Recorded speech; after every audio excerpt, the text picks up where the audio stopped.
printemps 1900 n'est pas facile pour ce jeune homme songeur assis sur un banc du parc Miko au bord du Doubs.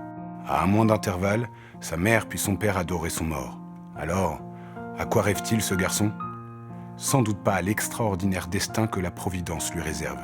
Qui peut alors deviner qu'au même endroit, 30 ans plus tard, le maire de Besançon et 2 ministres inaugureront une statue en son honneur?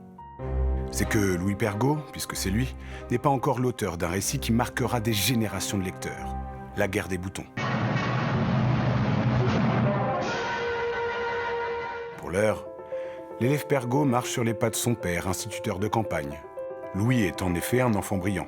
Alors naturellement, pour accomplir son destin, on l'envoie à Besançon, capitale universitaire et économique en plein essor. Pour préparer le concours de l'école normale, il suit les cours de l'école de l'Arsenal au centre-ville.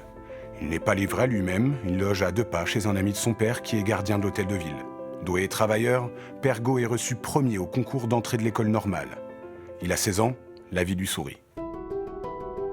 Quand 2 ans plus tard, ses parents meurent, le garçon plie mais ne rompt pas.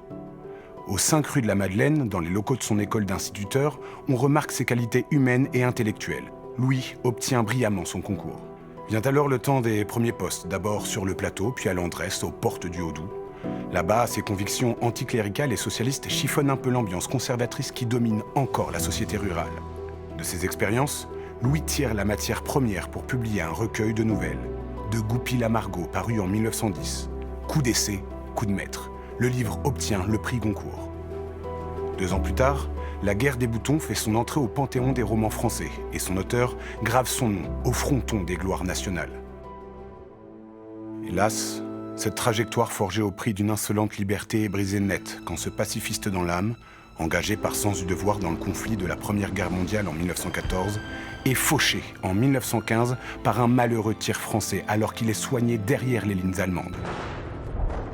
Et c'est seulement le 4 août 1921 que Louis Pergaud est déclaré mort pour la France. Ah ben j'aurais pas venu. Pour honorer sa mémoire, depuis 1932, dans le parc Miko, un soldat de bronze surveille les jeux des petits-enfants et les premières fleurs du printemps.